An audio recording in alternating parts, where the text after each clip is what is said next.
Olá a todos, tenho uma super novidade. Nasceu meu novo filho, o meu livro chamado Pacto Antinupcial Obrigatório, pela construção de um novo modelo à luz da análise econômica do direito e da economia comportamental.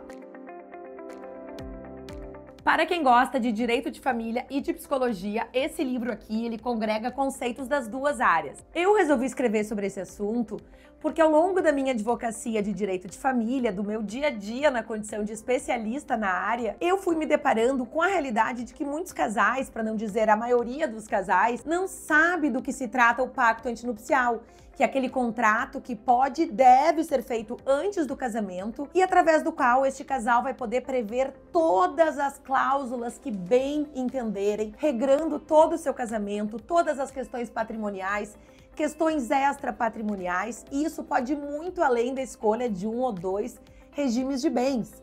Ou seja, pode se customizar verdadeiramente as suas regras patrimoniais e extrapatrimoniais, trazendo também disposições relativas à rotina doméstica, à divisão das finanças, quem vai pagar o quê, como manter a sociedade familiar, quem vai arcar com as despesas dos filhos, como será eventualmente o pagamento de uma pensão de alimentos na hipótese de divórcio, inclusive premissas que digam respeito ao exercício da guarda dos filhos num divórcio futuro e do regime de convivência, quem fica no imóvel. São questões um pouquinho mais delicadas, mas a gente pode trabalhar no pacto antinupcial desde aquelas regras mais simples e daqueles assuntos que vão inevitavelmente surgir ao longo do casamento, como também daqueles assuntos mais complexos e que requerem uma maturidade emocional um pouco maior dos casais quando forem falar sobre esse assunto. Então, eu quando comecei a escrever esse trabalho já tinha duas premissas muito claras. Primeira, o desconhecimento dos casais sobre as possibilidades daquilo que pode estar contido no pacto antinupcial, a ignorância dos casais quanto às estatísticas de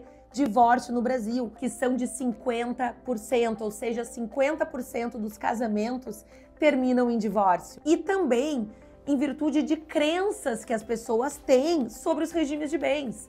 Como o que os outros vão pensar se eu fizer um pacto antinupcial? O que meu parceiro, o que a minha parceira vai pensar se eu abordar este assunto? Esses e outros fatores aliados fazem com que os pactos antinupciais não sejam ainda tão comuns como deveriam na vida dos casais. Embora cada vez mais se esteja lançando mão dos contratos familiares, não apenas dos pactos antinupciais, como dos contratos de convivência, de alterações de regimes de bens no curso do casamento ou da união estável, disposições sobre o casamento, sobre a família, sobre a organização doméstica, mesmo ao longo do casamento, que são os contratos intrafamiliares. Essas conclusões que eu vou dividir aqui com vocês, elas sobrevieram através de uma pesquisa empírica que eu realizei. Eu apliquei um questionário online e contei com 460 participantes entre 21 e 84 anos de idade que estavam na época ou em uma união estável ou em um casamento, perquirindo sobre os regimes de bens, sobre o conhecimento que eles tinham ou não sobre os regimes de bens, sobre o seu regime, sobre dificuldades que tiveram eventualmente de falar sobre isso com seu parceiro. Vou dividir com vocês em primeiríssima mão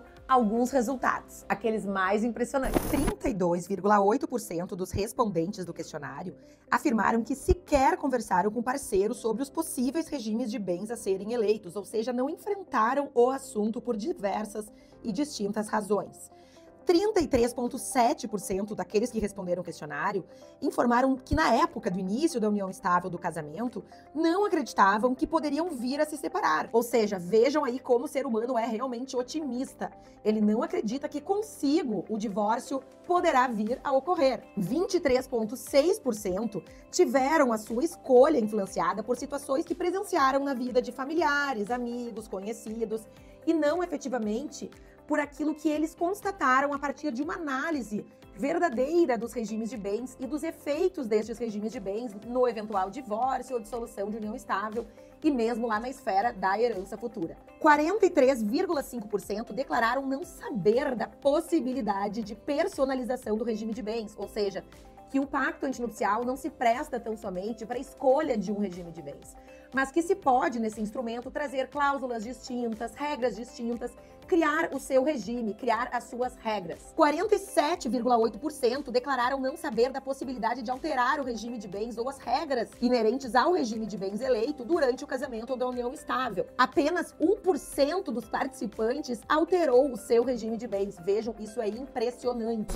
Por fim, 40% dos respondentes informaram que gostariam de ter recebido mais informações sobre os regimes de bens antes do início da sua união estável ou casamento. E Cristiana, por que esse título pacto antinupcial obrigatório? Ao final do trabalho e com base em todos os dados que eu apurei e na pesquisa também bibliográfica que eu naturalmente me debrucei, constato e sugiro que o pacto antinupcial deveria ser obrigatório no Brasil.